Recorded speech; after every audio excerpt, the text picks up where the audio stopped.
Hello everyone, welcome to RIS. Again మనం Hindu news analysis చూద్దాం. ఇవాళ ఫ్రైడే న్యూస్ అనాలిసిస్. ఇవాళ టాపిక్ చూసుకుంటే privacy versus transparency, right to information act. Already మనం ఇది ఒకసారి డిస్కస్ చేస్తాము, కానీ అగైన్ ఎప్పుడైతే ఏదన్నా టాపిక్ ఫ్రీక్వెంట్గా వస్తుందో ఆ టాపిక్ మీద మెయిన్స్లో అడిగే ఛాన్స్ ఎక్కువ ఉంటుంది అనమాట. మెయిన్స్ క్వశ్చన్స్ ఇక్కడ నుండే ఫ్రేమ్ అయ్యే ఛాన్స్. ఇప్పుడు right to information act already constitutional బెంచ్కి ఇచ్చారని చెప్పేసి already day before yesterday we have seen. Again మళ్ళీ ఆ రైట్ టు ఇన్ఫర్మేషన్ యాక్ట్ గురించి, అమెండ్మెంట్ పిటిషన్స్ గురించి today we are going to discuss. Flight overreach DGCA గురించి చూసుకుందాము. ఎస్సీ ఇంకా ఫ్రీబీస్ గురించి ఏం ఆర్గ్యుమెంట్ చేశారు, ఏం క్రిటిసైజ్ చేశారో, క్రిటిసిజమ్స్ రిగార్డింగ్ ఫ్రీబీస్ గురించి ఇందులో ఇచ్చారనమాట. బ్రెయిన్ స్టార్మింగ్ సెషన్, ఇది పిఐబి నుండి Meri Parampara Meri Virasat. It is regarding culture, మన ట్రైబల్ కల్చర్ గురించి. వైబ్రెంట్ విలేజ్ ప్రోగ్రామ్ కూడా నాట్ ఇన్ పేపర్ టుడే, కాకపోతే ప్రిలిమ్స్కి ఇంపార్టెంట్ అని చెప్పేసి తీసుకొచ్చి. మేజర్ టాపిక్స్ ఇవాళ చూసుకుంటే స్పోర్ట్స్ రిలేటెడ్, జియో పాలిటిక్స్ అంత అవసరం లేదు, కాకపోతే ఇంపార్టెంట్ టాపిక్స్ డిస్కస్ చేసుకుందాం. First, privacy versus transparency. యాక్చువల్గా ఈ ప్రైవసీ వర్సెస్ ట్రాన్స్పరెన్సీ నాకు తెలిసి ఇంకా 2-3 ఎడిటోరియల్స్లో కూడా వచ్చే ఛాన్స్ ఉంది. ఎందుకంటే ఇది కాన్స్టిట్యూషనల్ బెంచ్ ప్రిఫర్ చేస్తారు. ఇంకా సిరీస్ ఆఫ్ పిటిషన్స్ పడ్డాయి. ఈ పిటిషన్స్ మీద ఒక్కొక్క రిమార్క్ ఏదైనా వస్తుంటే again they will discuss in the newspaper. ఏంటి మెయిన్గా ఆర్టీఐ వర్సెస్ డిపిడిపి యాక్ట్. ఏమైందంటే ఆర్టీఐలో రైట్ టు ఇన్ఫర్మేషన్ యాక్ట్లో సెక్షన్ 8 క్లాస్ 1 సబ్ క్లాస్ జేని అమెండ్ చేశారు. Section clause 1 sub clause J of RTI act amend చేసినారు. Amended by section 44 sub clause 3 of DPDP act. What is DPDP act? DPDP act అంటే digital personal data protection act. Already మనం చూసుకున్నాం. యాక్చువల్గా right to information ఏంది? Derived from article 19 class 1 sub class 8. Freedom of speech. ఇది ఏం ensure చేస్తుంది? It ensures inform citizens, ఇంకా democratic accountability. ఎందుకంటే రైట్ టు ఇన్ఫర్మేషన్ యాక్ట్ కింద మనం యాజ్ అ సిటిజన్స్ మనం ఇన్ఫర్మేషన్ని సీక్ చేయొచ్చు. ఓకే, గవర్నర్ అఫీషియల్స్ ఏం పని చేస్తున్నారు, ఎట్లా వర్క్ చేస్తున్నారు అని చెప్పేసి మనం ఇన్ఫర్మేషన్ తీసుకోవచ్చు under right to information act. కానీ ఇప్పుడు ఇక్కడ DPDP act amendment right to information act amend చేసి ఏం చెప్పిందంటే ఒక బ్లాంకెట్ బ్యాన్ ఇచ్చేసింది అనమాట. పర్సనల్ ఇన్ఫర్మేషన్ని మేము ఇవ్వము అని. ఇప్పుడు పర్సనల్ ఇన్ఫర్మేషన్ అంటే మీరు ఆడిట్ రిపోర్ట్ చూసుకున్నా, ఏదైనా చూసుకున్నా కానీ గవర్నమెంట్ ఆఫీసర్స్ పర్సనల్ డేటా ఉంటుంది. ఆ పర్సనల్ డేటాని మేము ఇవ్వము అంటే it will lead to corruption, accountability తగ్గిపోతుంది, ట్రాన్స్పరెన్సీ తగ్గిపోతుంది. ఇప్పుడు ప్రైవసీ ఇంకా ట్రాన్స్పరెన్సీ ఈ రెండింటి మధ్యలో ఫైట్ అన్నట్టే. ఇప్పుడు ఆర్టీఐ వర్సెస్ డిపిడిపి యాక్ట్ అంటే ఇన్ఫర్మేషన్ తీసుకోమని మీ ఆల్రెడీ చెప్తున్నారు, అదే ఇన్ఫర్మేషన్ని మేము ఇవ్వము అని చెప్పేసి కూడా చెప్తున్నారు. సో ప్రైవసీ ఇంకా ట్రాన్స్పరెన్సీకి మధ్యలో ఫైట్ అన్నమాట ఇది. ఈ ప్రైవసీ ఇంకా ట్రాన్స్పరెన్సీ మధ్యలో ఫైట్లో సుప్రీంకోర్టు ఏం చెప్పిందంటే మేము దీని ఒక కాన్స్టిట్యూషన్ బెంచ్కి పంపిస్తాము. ఇప్పుడు ఈ కాన్స్టిట్యూషన్ బెంచ్ చూసి ఓకే, అసలు పర్సనల్ ఇన్ఫర్మేషన్ అంటే ఎంతవరకు, అసలు ఎంత ఎక్స్టెంట్ వరకు ఇట్ ఇస్ పర్సనల్ ఇన్ఫర్మేషన్ అని చెప్పేసి పర్సనల్ ఇన్ఫర్మేషన్ని డిఫైన్ చేస్తాను కూడా చెప్పినాడు. Right to information act derived from article 19 class 1 sub class A, freedom of speech and expression. ఇది ఏం ఎన్షూర్ చేస్తుంది? సిటిజన్కి ఇన్ఫర్మేషన్ ఇస్తుంది. ఇక్కడ డెమోక్రటిక్ అకౌంటబిలిటీ. ఇక్కడ రైట్ టు ప్రైవసీ చూసుకుంటే right to privacy fundamental right under article 21. Right to information also coming under fundamental right. Right to privacy కూడా పుట్టస్వామి కేసులో చూసుకున్నాం కదా మనం. Puttaswamy case versus union of India, అందులో ఆర్టికల్ 21లో రైట్ టు ప్రైవసీ వస్తుంది అని చెప్పేసి చెప్పినారు. ఇప్పుడు ఏంది రీసెంట్ లీగల్ ఛాలెంజెస్ ఏంటంటే ఈ డిపిడిపి యాక్ట్ 2023ని ఆర్టీఐ ఫ్రేమ్వర్క్ని డైల్యూట్ చేస్తుంది. ఇప్పుడు ఆర్టీఐ ఫ్రేమ్వర్క్ డైల్యూట్ చేస్తే ట్రాన్స్పరెన్సీ తగ్గిపోతుంది, అకౌంటబిలిటీ తగ్గిపోతుంది. ఇప్పుడు ఈ పర్సనల్ ఇన్ఫర్మేషన్ని ఎక్కువ ఎక్స్పాండ్ చేస్తే అన్ని పర్సనల్ ఇన్ఫర్మేషన్ కింద వస్తాయని చెప్పేసి ఇన్ఫర్మేషన్ ఇవ్వకపోతే ఇంకా డినై చేస్తారు, ఇన్ఫర్మేషన్ని ఇవ్వము అని చెప్పేసి. అప్పుడు ఏమవుతుంది? రైట్ టు డినై ఇన్ఫర్మేషన్ అవుతుంది. రైట్ టు ఇన్ఫర్మేషన్ కాస్త రైట్ టు డినై ఇన్ఫర్మేషన్ అవుతుంది అని చెప్పేసి అంటున్నారు. Right to deny information instead of right to information అని చెప్తున్నారు.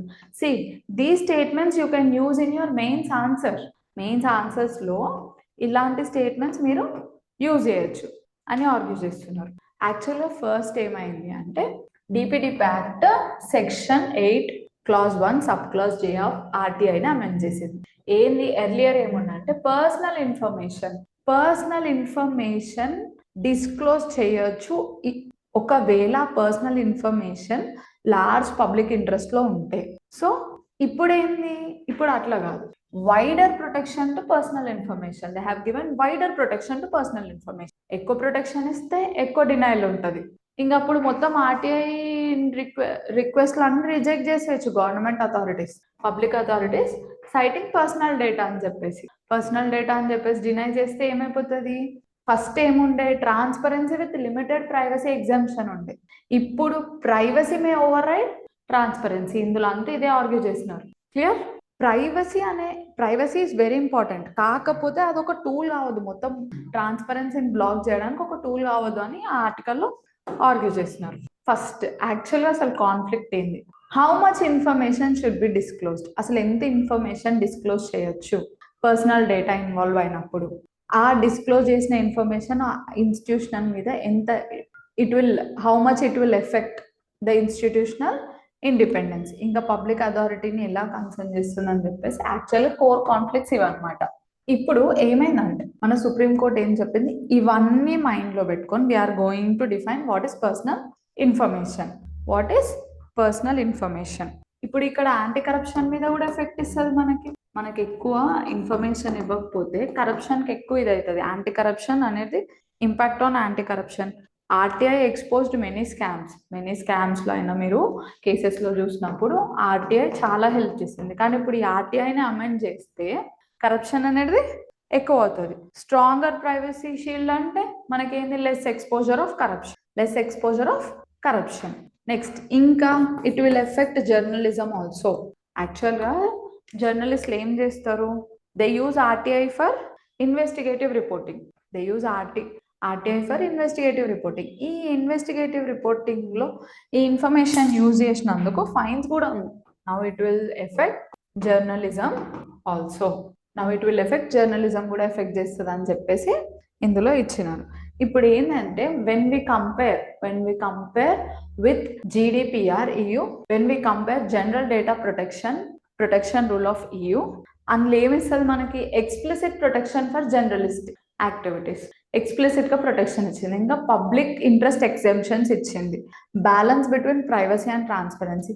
So based on that rule మనం ఇండియాలో కూడా DPDP ఫ్రేమ్వర్క్ ని మనం బ్యాలెన్స్ చేయొచ్చు కదా. ఒక బ్యాలెన్స్డ్ అప్రోచ్ తోని బిట్వీన్ ప్రైవసీ అండ్ ట్రాన్స్పరెన్సీతో వెళ్ళొచ్చు కదా.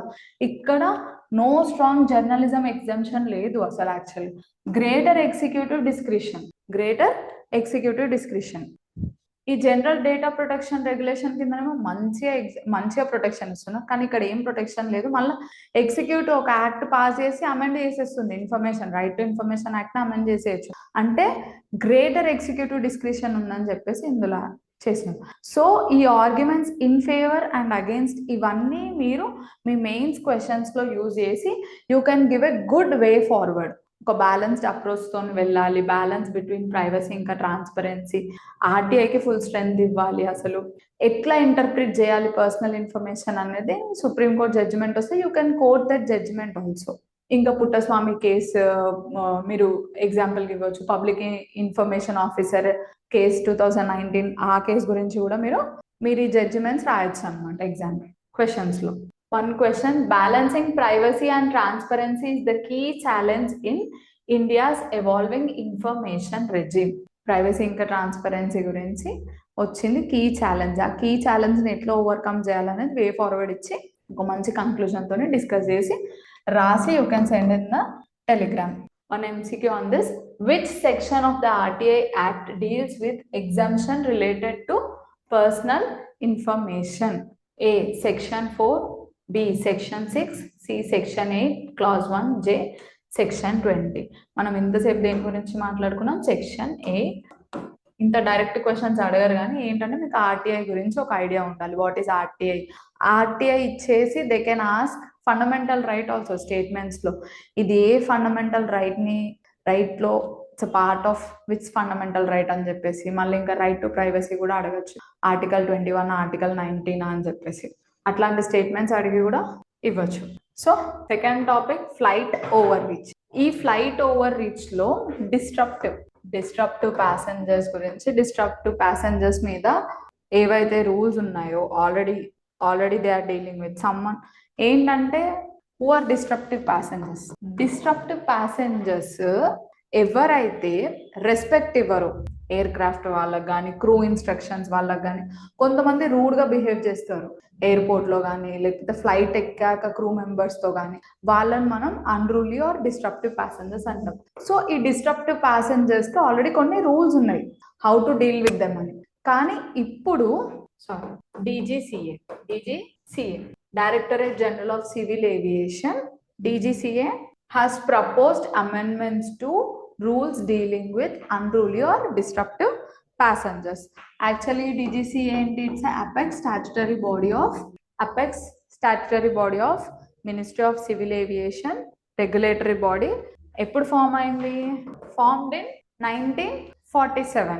కాకపోతే స్టాట్యుటరీ స్టేటస్ ఎప్పుడు వచ్చింది? స్టాట్యుటరీ స్టేటస్ ఏమో 2020లో under aircraft amendment act 2020లో వచ్చింది. ఫార్మ్డ్ 1947, స్టాట్యుటరీ స్టేటస్ తర్వాత వచ్చింది. It's regulatory body. Airlines may get the power to impose a direct flying ban up to 30 days. First ఏం చేస్తుండే అంటే ఈ మ్యాటర్ను ఒక ఇండిపెండెంట్ కమిటీకి రిఫర్ చేస్తుండే. ఇప్పుడు వితౌట్ రిఫరింగ్ టు ఇండిపెండెంట్ కమిటీకి రిఫర్ చేయకుండా 30 days డైరెక్ట్ ఫ్లయింగ్ బ్యాన్. ఎవరైతే డిస్ట్రప్టివ్ ప్యాసెంజర్స్ ఉంటారో, ఎవరైతే మొత్తం రూడ్గా బిహేవ్ చేస్తారో, లేకపోతే if they don't follow the crew instructions, respect ఇవ్వకపోవడం వాళ్ళకి. First direct airline authority. Airlines డైరెక్ట్గా flying ban up to 30 days for disruptive behaviour on flights. ఇప్పుడు ఏంది ఈ అమెండ్మెంట్స్లో? No need to refer to the current independent mechanism, committee mechanism ఉంది కదా, దానికి రిఫర్ చేయాల్సిన అవసరం లేదు before imposing the ban. Definition of disruptive behaviour definition కూడా ఇచ్చినారు. Smoking on board and consuming alcohol on domestic flights. Next tampering with emergency exits and unauthorized use of life-saving equipment. Conducting protest slogan చెప్పడం, లేకపోతే రూడ్గా behave చేయడం due to intoxication. Screaming, causing annoyance to fellow passengers and damaging seat bags or tables. ఇవన్నీ disruptive behaviour కింద వస్తాయని define చేస్తున్నారు. Database and notification. ఏంది? Airlines must maintain database. ఈ బ్యాండ్ ప్యాసెంజర్స్ మీద డేటాబేస్ అనేది మెయింటైన్ చేయాలి. And they have to inform to DGCA of any imposed flying ban. ఆ passengers will not be added to the no flight list లో added కాకుండా వీళ్ళకు ఒక separate database, banned passengers database form చేసి వాళ్ళ గురించి DGCAకి ఇన్ఫార్మ్ చేయాలని చెప్పినారు. Stakeholder involvement. ఈ స్టేక్ హోల్డర్ ఇన్వాల్వ్మెంట్ ఏం చేస్తున్నారు అంటే, the DGCA has invited comments on the proposed amendments under Rule 133A of Aircraft Rules 1937. ఇప్పుడు అమెండ్ అయిన రూల్స్ మీద కమెంట్స్ చెప్పొచ్చు అని స్టేక్ హోల్డర్ ఇన్వాల్వ్మెంట్ ఉంది. ఇప్పుడు ఈ రూల్స్ ఇచ్చినాము, మీ కమెంట్స్ ఏంటో చెప్పండి అని. ఇప్పుడు కరెంట్ ఫ్రేమ్వర్క్ ఏంది? Unruly behaviour is a punishable offence. It's a punishable offence under existing system. ఇప్పుడు ఏంది? కరెంట్లీ ఎయిర్లైన్స్ ఏం చేస్తుంది? ఈ ఇలాంటి కేసెస్ను ఒక ఇండిపెండెంట్ కమిటీకి రిఫర్ చేస్తుంది. Usually headed by retired district and sessions judge. ఒక 45 days డిసైడ్ చేస్తుంది అనమాట బ్యాన్ చేయాలా వద్దా అని. కానీ ఇప్పుడు అమెండ్మెంట్ రూల్స్లో ఏంది? ఆటోమేటిక్ 30 daysలో అసలు ఇండిపెండెంట్ బాడీకి చేయకముందుకే 30 days, up to 30 days ban, up to 30 days direct imposition ఉంటుంది. ఇక్కడనేమో కమిటీకి రిఫరెన్స్ ముందు. ఇప్పుడు కరెంట్ ఏదైతే ఉందో ఇది కమిటీ రిఫరెన్స్. మెయిన్ డిఫరెన్స్ ఇదే గుర్తుపెట్టుకోవాలి. ఇప్పుడు కమిటీ రిఫర్ చేస్తుండే, ఆ committee headed by district or sessions judge. ఇప్పుడు ఈ అమెండ్మెంట్లో ఏం రూల్స్ పెట్టినారు అంటే direct ban from authority. The proposed changes aim to streamline the process for quick action. Quick action తీసుకోవడానికి ఏంటి సమ్మరీ ఏంటంటే, ఫస్ట్ డిస్ట్రప్టివ్ బిహేవియర్ గురించి ఫస్ట్ ఏంటి ఒక ఇండిపెండెంట్ కమిటీకి పంపిస్తుండే బ్యాన్ పెట్టాలా వద్దా. ఇప్పుడు మెయిన్ ఏంటి direct ban from authority, 30 days ban. This is the key difference you have to remember. DGCA గురించి ఒక్కసారి చూసుకోండి. Statutory body under ministry of civil aviation, formed in 1947. Statutory status ఏమో ఎయిర్ క్రాఫ్ట్స్ అమెండ్మెంట్ యాక్ట్ 2020 నుండి వచ్చింది. Air craft amendment act 2020 నుండి. ఎందుకంటే already ఇది మనం ముందు కూడా ఆర్టికల్లో చదువుకున్నాం డేటాబేస్ గురించి. Data driven mechanism IndiGo crisis వల్ల, బికాస్ ఆఫ్ ఇండికో క్రైసిస్ మనం DGCA మీద ఒక స్టేట్మెంట్ ఎక్స్పెక్ట్ చేయొచ్చు. మళ్ళీ ఇంకా AIIB మీద కూడా మనం బ్లాక్ బాక్స్ గురించి కూడా చూసుకున్నాం కదా, ప్లేన్ క్రాషెస్, యాక్సిడెంట్ రిలేటెడ్. ఈ apex bodies related to civil aviations, attached bodies, ఈ బ్యూరో, ఇవన్నీ కూడా ఒక్కసారి రివైజ్ చేయండి. Maybe they can come in prelims. Next SC slams unchecked freebies questions appeasement. Freebies ని క్రిటిసైజ్ చేస్తూ ఎస్సీ ఏంటంటే సుప్రీంకోర్టు ఏమన్నారంటే, ఒక ఫ్రీ ఎలక్ట్రిసిటీ కేస్ గురించి చూస్తూ SC has criticise the growing freebies culture. Freebies అంటే ఏంటిది అసలు? Free goods and services distributed. Freebies అంటే free goods and services distributed by government without, అంటే ఒక ఇన్కమ్ ని టార్గెట్ చేస్తూ, ఒక లోవర్ మిడిల్ క్లాస్ కా లేకపోతే ఎట్లాంటి ఇన్కమ్ గ్రూప్స్ ని టార్గెట్ చేయకుండా they will give free goods and services. They distribute free goods and services to government. మనం ఎలక్షన్స్ ముందు చూస్తాం కదా, ఇది ఫ్రీగా ఇస్తాం అది ఫ్రీగా ఇస్తాం అని చెప్పేసి. అవన్నిటిని ఈ ఫ్రీబీస్ ని ఎందుకు క్రిటిసైజ్ చేసినారు అంటే, freebie culture has increased. Growing freebie culture, free electricity case గురించి చూస్తూ ఈ గ్రోయింగ్ ఫ్రీబీ కల్చర్ గురించి మాట్లాడారు అనమాట. Free electric cost reflective tariff rules అంటారు. కాస్ట్ రిఫ్లెక్టివ్ టారిఫ్ అంటే it will reflect the true cost of electricity production, true cost of electricity supply, cost reflective tariff. ఈ true cost of electricity సప్లైని free electricity compare చేసి ఈ electricity కేసులో SC has criticised growing freebies culture అన్నమాట. Freebies గురించి కూడా మీరు మెయిన్స్లో ఏంటి అగెయిన్స్ట్, ఏంటి ఇన్ ఫేవర్, అసలు ఏంటి ప్రోస్ అండ్ కాన్స్. ఎక్కువ ఫ్రీబీస్ ఇస్తే అందరు బద్దకస్తులు కూడా అయిపోతారు. The court raised concerns over physical sustainability. Government ఇస్తూ పోతుంది, అసలు అక్కడ మన ఇన్కమ్ కూడా చూసుకోవాలి కదా, ఫిజికల్ సస్టైనబిలిటీ కూడా చూసుకోవాలి కదా, ఫిజికల్ డెఫిసిట్ గురించి ఆలోచించాలి, అన్నిటి గురించి ఆలోచించాలి. Developmental priorities, work culture. మీరు ఫ్రీగా అన్ని ఇస్తుంటే ఇంకా పనికి వెళ్ళడానికి టార్గెటింగ్ వెల్ఫేర్ స్కీమ్స్. సో మనం ఇది డిస్కస్ చేద్దాము. యాక్చువల్గా సుప్రీంకోర్టు కీ అబ్జర్వేషన్స్ ఏంటంటే, targeted welfare is valid but blanket freebies are problematic. Okay, ఒక పూర్ పీపుల్ని, ఓకే, ఒక ఇన్కమ్ లెవెల్ని బట్టి మీరు టార్గెట్ చేసి ఫ్రీబీస్ ఇవ్వడం వేరు. మొత్తం అందరికి ఫ్రీబీస్ ఇచ్చేస్తే స్టేట్ మీద బర్డెన్ అయిపోతుంది, ఫైనాన్షియల్ స్ట్రెస్ ఎక్కువ అయిపోతుంది. ఏం చెప్పిందంటే, యూనివర్సల్ ఫ్రీబీస్ వద్దు, వెల్ఫేర్ టార్గెటెడ్ ఉండాలి, యూనివర్సల్గా ఇవ్వకండి. Need to distinguish between those who can pay, those who cannot. Those who can pay వాళ్ళకి ఫ్రీబీస్ ఇవ్వడం వల్ల మనకి ఫైనాన్షియల్ స్ట్రెస్ తప్ప ఏముండదు. దోస్ హూ కెనాట్ పే వాళ్ళకి ఇస్తేనన్నా మనం వాళ్ళని బాగు చేసిన వాళ్ళం అవుతాం. Next physical stress on states. ఏంది, many states they are facing revenue డెఫిసిట్లో ఉన్నా ఇంకా వాళ్ళు ఫ్రీబీస్ ఇస్తున్నారు. And large spending on freebies. ఏంది, ఈ ఫ్రీబీస్ మీద ఎక్కువ మనీ పెట్టి మన health, infrastructure, education, job creation మీద తక్కువ మనీ పెడుతున్నారు. ఈ ఫ్రీబీస్ ఇప్పుడు జస్ట్ షార్ట్ టర్మ్ మాత్రమే. ఇప్పుడు ఎలక్షన్స్ ముందు ఇచ్చేసి, లేకపోతే ఎలక్షన్లో మేము గెలిచినాక ఇచ్చేస్తాం ఇది అదని చెప్పేసి అంటున్నారు. కాకపోతే లాంగ్ టర్మ్లో మనకు జాబ్ క్రియేషన్ మీద కాన్సన్ట్రేట్ చేస్తే, ఎడ్యుకేషన్, హెల్త్ మీద కాన్సన్ట్రేట్ చేస్తే అసలు ఫ్రీబీస్ అవసరమే ఉండదు కదా మనకి, ఇన్ఫ్రాస్ట్రక్చర్ డెవలప్ చేస్తే. Next development versus short term political agenda, that only we have discussed. ఇప్పుడు ఏంది, ఎలక్షన్స్ ని విన్ చేస్తే ఏమో, కాకపోతే లాంగ్ టర్మ్ గ్రోత్ ఆగిపోతుంది.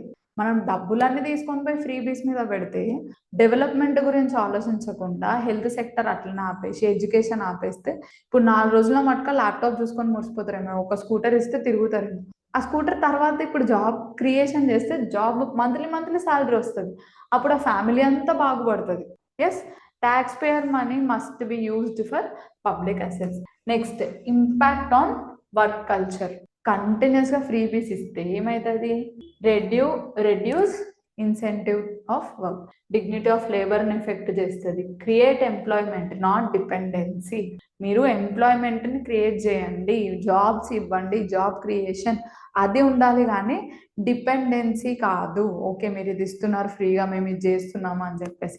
Next, budgetary transparency required. Okay, state wants to give subsidies, it must be part of planned expenditure. ఇప్పుడు ఇవన్నీ ఇద్దాం అనుకున్నా, సబ్సిడీస్ ఇద్దాం అనుకున్నా, ఫ్రీబీస్ ఇద్దాం అనుకున్నా, కానీ అప్పుడు ఏం చేయాలి? It has to be part of planned expenditure అని ఇవన్నీ కీ అబ్జర్వేషన్స్. ఇవన్నీ ఏవైతే చెప్పారో మీరు మెయిన్స్ ఆన్సర్స్లో రాయొచ్చు. ఓకే, ఇలా చేస్తే ఫ్రీబీ కల్చర్ మీద వచ్చే ప్రాబ్లమ్స్ మనం కంట్రోల్ చేయొచ్చు అని. మన పాలిటిషియన్స్ అందరూ ఓన్లీ ఇప్పుడు ప్రజెంట్ ఓకే ఇది ఇచ్చేస్తున్నాం, ఇప్పుడు ఫ్రీ బస్, అసలు ఆ ఫ్రీ బస్ ఎందుకు ఇచ్చినారో కూడా తెలియదు. మొత్తం ఆర్టీసీని లాస్లో పెట్టడానికి ఆ ఫ్రీ బస్సులు ఇచ్చేసి ఇది ఇచ్చేస్తాం అది ఇచ్చేస్తాం. Not only this government, almost అన్ని గవర్నమెంట్స్ చూసుకుంటే ఫ్రీ బీస్ ఇచ్చేస్తున్నారు. ఓకే, ఎలక్షన్లో విన్ అయిపోయినాం కదా అని తర్వాత డెవలప్మెంట్ ఎవరు చేస్తారు? Okay, the term cost reflective tariff is most closely associated with A. MSP reforms, electricity sector reforms, GST compensation, banking regulation. It is related to electricity sector reforms. Okay, దీని మీద మనం ఒక క్వశ్చన్ చూసుకుందాము. Examine the impact of non-merit subsidies and freebies on state finances and capital formation in India. Suggest a balanced approach for inclusive development. ఒక balanced అప్రోచ్ని suggest చేయండి అని చెప్తున్నారు. ఈ సబ్సిడీస్ ఏం చేస్తాయి? నాన్ మెరిట్ సబ్సిడీస్ అంటే ఒక సోషియో ఎకనామిక్, మనము ఏది టార్గెట్ లేకుండా, ఈ గ్రూప్ ఆఫ్ పీపుల్ని టార్గెట్ లేకుండా, ఒక ఇన్కమ్ టార్గెట్ లేకుండా what they will do, non merit subsidies అంటే they will benefit individuals, society కాదు, they will benefit individuals. For example you can give free bus ఇచ్చినారు కదా తెలంగాణలో. ఈ ఫ్రీ బస్ ఇస్తే లేడీస్కి, ఈ ఫ్రీ బస్ ఇచ్చే బదులు లేడీస్ ఉమెన్ ఎంపవర్మెంట్లో, లేకపోతే ఉమెన్కి జాబ్ క్రియేషన్లో కానీ ఎక్కడైతే ఇన్ఈక్వాలిటీ ఉందో అక్కడే మనం చేయడం, లేకపోతే ఉమెన్ ఇన్ఫ్రాస్ట్రక్చర్. ఇప్పుడు మెన్స్ట్రల్ హైజీన్ గురించి వచ్చింది ఆర్టికల్ 20. ఆ మెన్స్ట్రల్ హైజీన్ గురించి ప్రతి ఒక్క ఇన్స్టిట్యూట్లో అన్నీ ఉండాలి అని చెప్పేసి అట్లా ఇన్ఫ్రాస్ట్రక్చర్ డెవలప్ చేయొచ్చు కదా.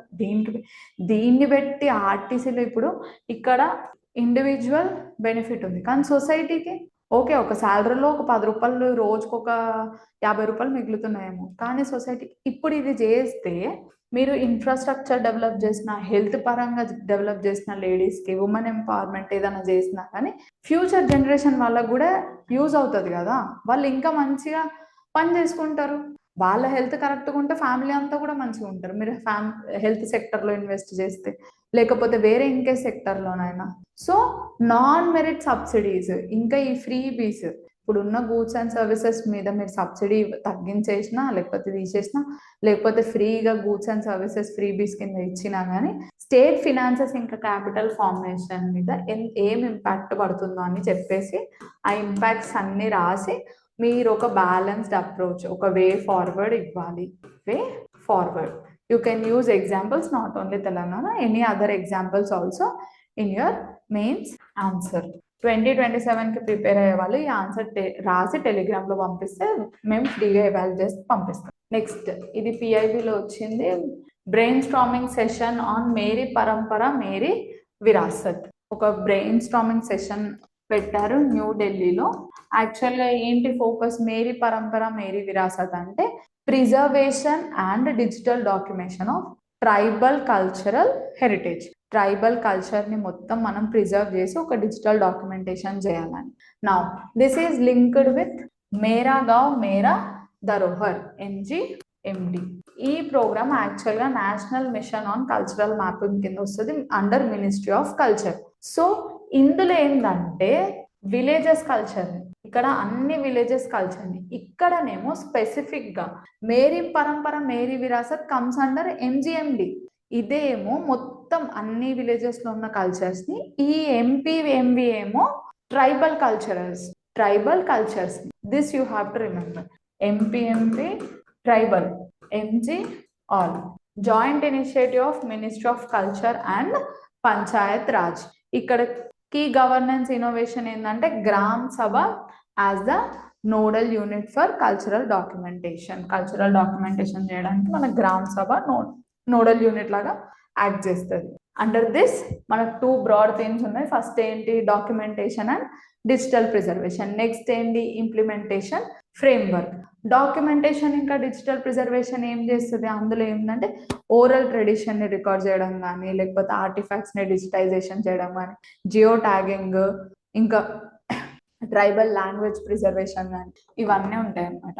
ఇంప్లిమెంటేషన్ ఫ్రేమ్వర్క్లో అన్ని ఇన్స్టిట్యూట్తో కోఆర్డినేట్ అయ్యి ఈ గ్రామ్ సభ ఏం చేస్తారు అంటే డాక్యుమెంటేషన్ చేస్తారు, డేటా కలెక్షన్ చేస్తారు, డేటా స్టాండర్డైజేషన్ చేస్తారు, convergence with other government schemes ఏమైనా ఉంటాయి కదా రిలేటెడ్ టు ట్రైబల్స్, అవన్నిటిని కన్వర్ట్ చేసి దే విల్ డాక్యుమెంట్. నా role of gram Sabha functions ఏం చేస్తుంది, కల్చరల్ డేటా కలెక్షన్ బాడీ లాగా ఫంక్షన్ చేస్తుంది. మళ్ళీ అథెంటికేటింగ్ అథారిటీ. ఇప్పుడు ఆ ఇన్ఫర్మేషన్ వచ్చినా ఇది కరెక్ట్ ఇన్ఫర్మేషనా కాదా అని ఒక అథెంటికేటింగ్ బాడీ లాగా ఫంక్షన్ చేస్తుంది. Community knowledge holder, participatory governance platform అనమాట. ఇప్పుడు special focus mainly on Chhattisgarh, scheduled areas of Chhattisgarh. ఎందుకంటే హై ట్రైబల్ పాపులేషన్ ఉంది, రిచ్ ఇంటాంజిబుల్ హెరిటేజ్ ఉంది, ఇంకా need for cultural protection. This difference you have to know. Mera Gaon Mera Dharohar, ఇది మీరు you can use in anthro also. Paper 2 ఆంథ్రోలో use చేయొచ్చు, Indian సొసైటీలో use చేయొచ్చు, ఎగ్జాంపుల్ మెయిన్స్ సొసైటీలో యూజ్ చేయొచ్చు, అక్కడ ఆంథ్రోలో కూడా మీరు ఎగ్జాంపుల్ యూజ్ చేయొచ్చు. Initiative of government of India దేని మీద ఫోకస్ చేసింది, focused on documenting, preserving and promoting of rich cultural heritage of Indian villages. ఇది గుర్తుపెట్టుకోవాలి. This is regarding Indian villages, that is regarding tribal areas. Okay, పరంపర అంటే tribal అని గుర్తుపెట్టుకోండి, గావ్ అంటే విలేజ్, ఆల్రెడీ ఆ వర్డ్లోనే ఉంది కాబట్టి మీరు ఈజీగా గుర్తుపెట్టుకోవచ్చు. Implemented by ministry of culture under national mission on cultural mapping. Okay, this you have to remember. Okay, MCQ, mostly important for your prelims. Meri Parampara, Meri Virasat primarily focuses on restoration of UNESCO heritage sites, digitization of museum collections, documentation and preservation of tribal cultural heritage, promotion of classical dance forms. ఇట్లా డైరెక్ట్గా కూడా అడగచ్చు, అన్ని related Mary పరంపర విరాసత్కి related అన్ని కూడా different confusing direct question కూడా అడిగే ఛాన్స్ ఉంది. ఆన్సర్ ఏంటి, documentation and preservation of tribal cultural heritage, MPMB tribal culture, Mera Gaon Mera Dharohar ఏమో all villages. Clear. Next topic, vibrant villages programme. ఈ vibrant villages programme actually they have started in vibrant village programme, VPP launched in 2023 అనమాట. ఎందుకు, మన చైనాతోని bordering villages ఏవైతే ఉన్నాయో అవన్నీ develop చేయడానికి. Vibrant village programme అంటే మీరు బార్డర్ విలేజెస్ అని గుర్తుపెట్టుకోవాలి, development in border villages, that you have to remember. ఇప్పుడు phase 2 లాంచ్ అయిపోతున్నా, they are expanding beyond China border. See, the center is set to launch the second phase of VPP, Vibrant Village Program, aiming expanding its strategic scope beyond China border. Now, ఇప్పుడు ఏమేం borders include అయినాయి, with Pakistan, Nepal, Bangladesh, Bhutan, ఇంకా Myanmar. First China బార్డర్కి ఏవేవైతే పక్కన ఉన్న border villages ఉన్నాయో China బార్డర్కి, ఆ విలేజెస్ డెవలప్మెంట్తో phase 1 స్టార్ట్ చేసింది. ఇప్పుడు now they have started phase 2. అన్ని బార్డర్స్ ఇక్కడ మనకి యూపీ, బీహార్, ఇవి బంగ్లాదేశ్, ఇంకా మయన్మార్, ఈ బార్డర్ విలేజెస్ అన్ని డెవలప్ చేస్తుంది అనమాట. See, it was launched in 2023 originally to assist development in villages along the China border. Now VPP2 phase 2 central sector scheme అంటే 100% సెంటర్ ఫండింగ్ చేస్తుంది. ఇన్ని క్రోర్స్ అవసరం లేదు, fact. Next 5 core components under vibrant villages programme. Actually ఏంటంటే infrastructure development. What is important? Infrastructure development. ఈ infrastructure development వల్ల roads, drinking water, ఇంకా 24/7 electricity ఉంటే ఇవన్నీ మన డిఫెన్స్ సెక్టర్ కూడా యూజ్ అవుతుంది. యాక్చువల్లీ ఎందుకు ఈ వైబ్రెంట్ విలేజెస్ ప్రోగ్రామ్ స్టార్ట్ చేస్తున్నారంటే మన బార్డర్ విలేజెస్ చూసుకుంటే they have become sparsely populated. Population తగ్గిపోయింది, అవుట్ మైగ్రేషన్ ఎక్కువ అయిపోయింది. ఈ అవుట్ మైగ్రేషన్ ని మెయిన్ గా రివర్స్ చేద్దామని ఇప్పుడు అవుట్ మైగ్రేషన్ రివర్స్ చేయాలి అంటే they have to generate livelihood. అక్కడ జాబ్ క్రియేషన్ ఉండాలి, ఇన్ఫ్రాస్ట్రక్చర్ ఫెసిలిటీస్ ఉండాలి, డ్రింకింగ్ వాటర్ కానీ, ఎలక్ట్రిసిటీ కానీ, రోడ్స్ అన్ని మంచిగా ఉండాలి. ఇవన్నీ మంచిగా ఉంటేనే మళ్ళీ వాళ్ళ ప్లేసెస్కి వాళ్ళు వచ్చేస్తారు. ఇప్పుడు బార్డర్ విలేజ్ డెవలప్మెంట్ ఎందుకు ఇంపార్టెంట్? అసలు ఒకప్పుడు మన బార్డర్స్ గురించి ఎక్కువ పట్టించుకునే వాళ్ళు కాదు. ఇప్పుడు ఎందుకంటే they act as a first line of defence. ఇప్పుడు మనుషులు ఎక్కువ ఉంటే అటాక్స్ అనేది కూడా తక్కువ అవుతాయి. Border villages they act as a first line of defence. Livelihood generation, border tourism promotion, ఇంకా సోషల్ డెవలప్మెంట్, మనకి డిజిటల్ ఎడ్యుకేషన్ ఉంది, హెల్త్ అవుట్ రీచ్. గవర్నెన్స్ ఎట్లా చేస్తారంటే saturation and convergence. Saturation approach అంటే 100% స్కీమ్ కవరేజ్ ఉంటుంది. 100% స్కీమ్. మోస్ట్లీ ఏదైనా schemes చూసుకుంటే we will see partial coverage, కానీ ఇందులో 100% స్కీమ్ కవరేజ్ ఉంటుంది. అదర్ స్కీమ్స్ ఇప్పుడు జల్ జీవన్ మిషన్ కానీ, ఇప్పుడు మనం డ్రింకింగ్ వాటర్ గురించి ఏమైనా చూస్తే జల్ జీవన్ మిషన్ తోని అట్లా డిఫరెంట్ టైప్స్ ఆఫ్ స్కీమ్స్ తోని కన్వర్ట్ చేసి they are going to develop border villages. Vibrant villages program అంటే టు డెవలప్ బార్డర్ విలేజెస్ అని. ఈ స్కీమ్ మీరు ఆన్సర్లో రాయొచ్చు, ఎంసీక్యూలో వచ్చినా మీరు గుర్తుపెట్టుకోవాలి. phase 2 స్టార్ట్ అయింది బియాండ్ చైనా బార్డర్, అది గుర్తుపెట్టుకోవాలి. phase 1 చైనా along border villages along China border అని గుర్తుపెట్టుకోవాలి. ఇప్పుడు beyond China. Central VPP to central sector scheme ఏం చేస్తుంది? They will converge with other schemes తో కన్వర్ట్ చేసి they are going to develop border villages చాలా ఇంపార్టెంట్. ఇప్పుడు మనకు ఆర్మీకి చూసుకున్నా కానీ ఈ బార్డర్ విలేజెస్ అన్ని మనం డెవలప్మెంట్ ఇన్ఫ్రాస్ట్రక్చర్ ఏమైనా develop it will help our defence sector also. ఒక క్వశ్చన్ చూసుకుందాం. Which of the following components are included under the vibrant villages programme ఏంటి? First, road connectivity. 2, livelihood generation. 3, promotion of local culture. 4, development of smart cities. ఏది correct అడుగుతున్నారు? A 1 and 2, B 1, 2 and 3, C 2, 3 and 4, D 1, 3 and 4. ఏవేవి following components అసలు ఏవి develop చేద్దాం అనుకుంటున్నారు ఈ programme కింద అని అడిగిన. Obviously road connectivity is there. Yes. Livelihood generation చూసుకున్నాము, ప్రమోషన్ ఆఫ్ లోకల్ కల్చర్. కానీ స్మార్ట్ సిటీస్ చూసామా? No, development of smart cities కాదు. 4 తీసాలి. యాక్చువల్గా answer is B 1, 2 and 3. With this we have finished Hindu analysis.